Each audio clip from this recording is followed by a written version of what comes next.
Hi, I'm Dr. Barbara Byers. Welcome back to my podcast. Today I'm going to be talking about dealing with disappointment. So, one of the cornerstones of our lives should be our knowledge, our understanding, our deep belief in the goodness of God.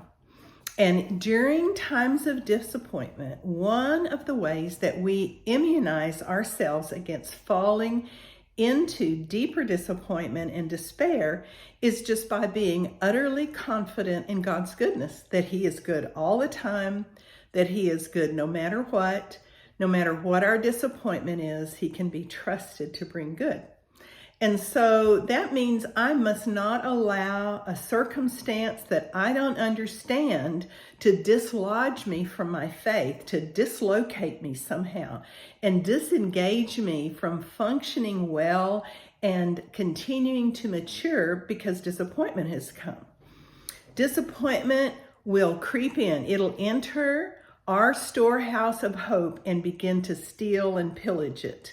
It will worm its way in and try to take up residence in some corner of our heart and cause diminishing trust and resentment of the Lord.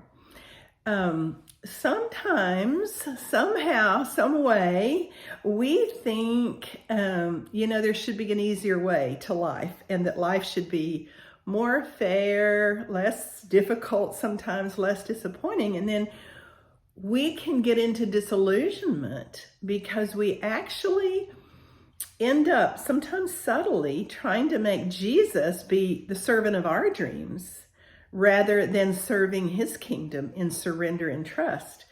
But His ways are not always our ways. And so we can get offended sometimes by disappointment, and it's really going to stymie our growth if we let that happen. We're simply going to encounter disappointments, and you know what? It's going to be painful.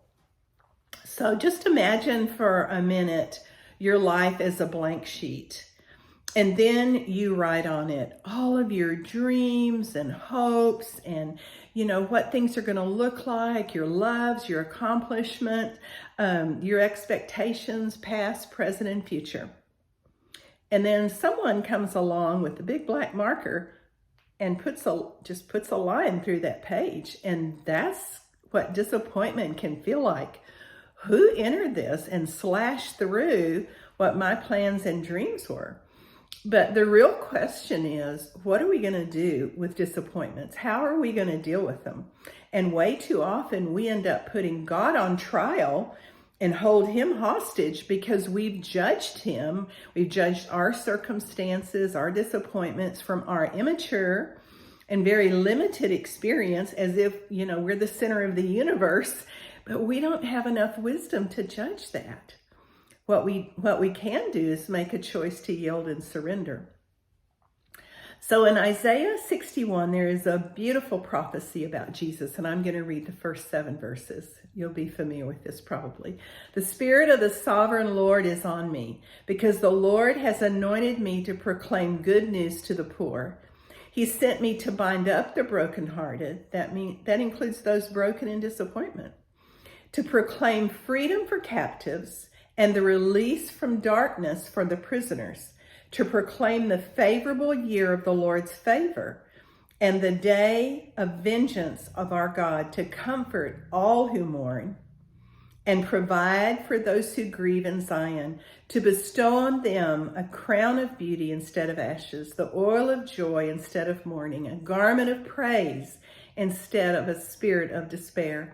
And then they'll be called oaks of righteousness, the planting of the Lord for the display of His glory, His splendor.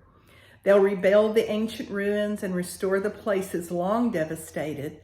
They'll renew ruined cities that have been devastated for generations.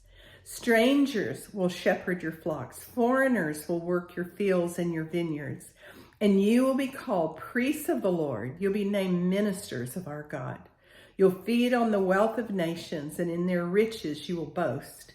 Instead of your shame, you'll receive a double portion, and instead of disgrace, you'll rejoice in your inheritance. And so you'll inherit a double portion in your land, and everlasting joy will be yours. So this is the prophecy about Jesus, that he is going to bring good news to the afflicted.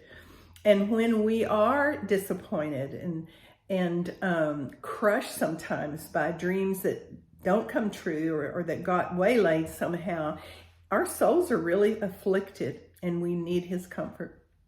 And then he said he would bring liberty to captives and freedom to prisoners. Our disappointed expectations can hold us sometimes in such captivity. So, what were you expecting that didn't happen? And what were you not expecting that did happen?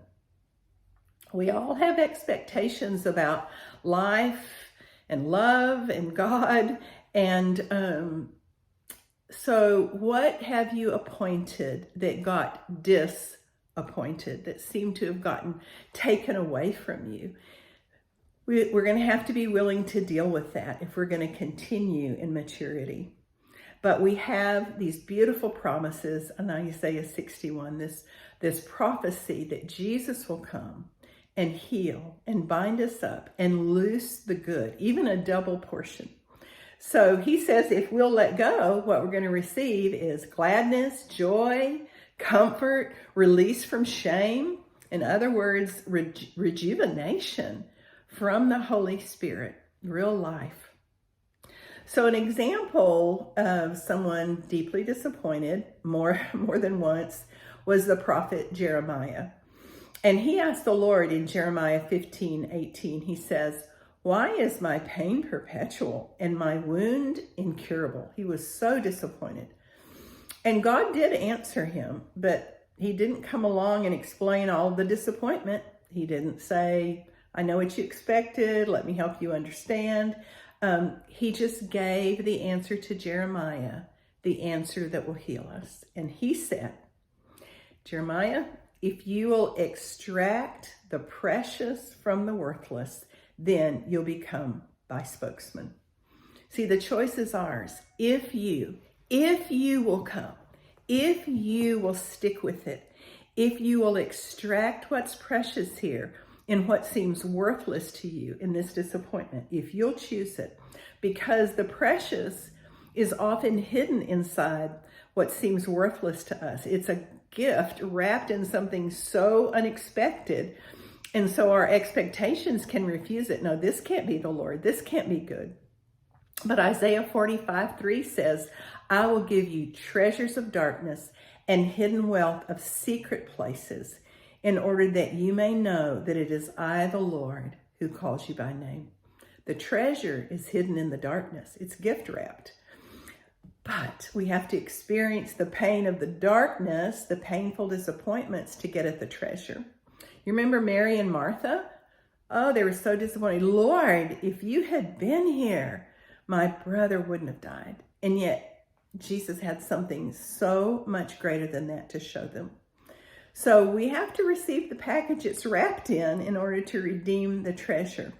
And we have to trust that God is at work on our behalf. Isaiah 64:4 says, "No eye has seen any God besides you who acts on behalf of the one who waits for him." So we trust, we extract the precious, we wait to see how he's going to act and what he's going to do. And our maturity, our growth, an enduring, growing faith depends on how we're going to respond to disappointment, because maturity is often carried, gift wrapped in this package of disappointments, and they're meant for our good. So we need to let the pain do its work. And sometimes it's people who disappoint us. Sometimes it's circumstances. Sometimes we feel so disappointed in ourselves. Sometimes so disappointed in the Lord. So one time I was praying for a friend, and as I was praying, I saw this image. And she was standing, and she had her hand against a door. She was kind of leaning on the door to keep it shut, making sure it was closed. And so I instinctively understood what the Lord was showing me. Disappointment was trying to get in, worm its way in, and take over and create resentment in her heart and stop her growth. But she was leaning on the door, and the name of that door was promises. She was leaning on the promises of the Lord with her faith and her choice to continue to lean. So she stayed in that room of promises, and the bitterness of disappointment was kept at bay. Isn't that a beautiful picture? I just love that. So disappointment is one of those incredible but painful opportunities we're given on earth to say about the Lord and to the Lord, you really are God, and I am so confident in your goodness. We say it to a waiting world. We say it in the face of God's enemy, and it's a time like no other. It's a time to say, Lord, you're worthy. It's a time to say, Lord, you're good. It's a time to say, Lord, you're utterly faithful. And you know what? Your ways aren't my ways, but all your ways are right. You're altogether lovely, and there is no one wise but you. So I lay down my limited wisdom in favor of yours, and I believe you'll work things out. And it's a time to kind of say, you know, this is so hard, but kind of, okay, so what? Because he's God. I keep facing forward, and I keep trusting him, and I keep watching and looking to see what he's going to do with that disappointment, because it doesn't end there. The end hasn't been written. He is still writing my story, and I'm going to collaborate with that. So some years ago, I had a dream. And when I woke up from the dream, I didn't remember the dream, but I remembered the last sentence I heard as I woke up, and it was this: all those times they waited for the king to come, and he didn't come. All those times they waited for the king to come, and he didn't come. So I asked the Lord about this. What is this, Lord? And he said, this is about past disappointment. And people got disappointed. They were waiting on something. And so some are afraid to hope again. They're afraid he won't come. They're afraid to be disappointed, and they're hedging their bets against that, so they just, won't hope in case they're disappointed.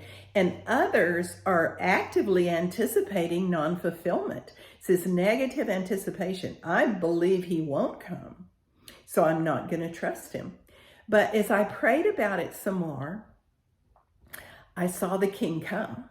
He will come, and he does come, just not in the ways we think sometimes.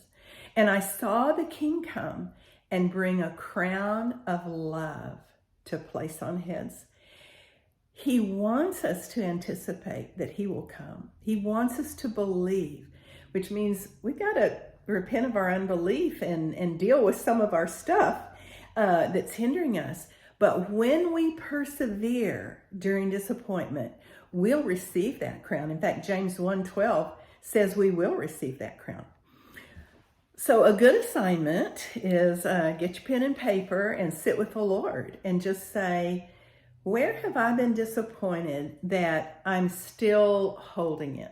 Maybe you don't even remember some of it. Maybe some of it seems so small, but even small things are important. And sometimes we just need to grieve some over things, right? That's part of the process too. And then writing those out, we surrender them to the Lord. And it's not that we understand them, and it's not that we like them. We just make a decision that greater than all of that is going to be our trust in the goodness of God, our confidence. You will come through. I will see your goodness in the land of the living. I know you were present during that disappointment. I know you will work to bring good. So I hope that challenges you to do some work with the Lord and to maybe look at disappointment a little different way. I hope you'll join me next time.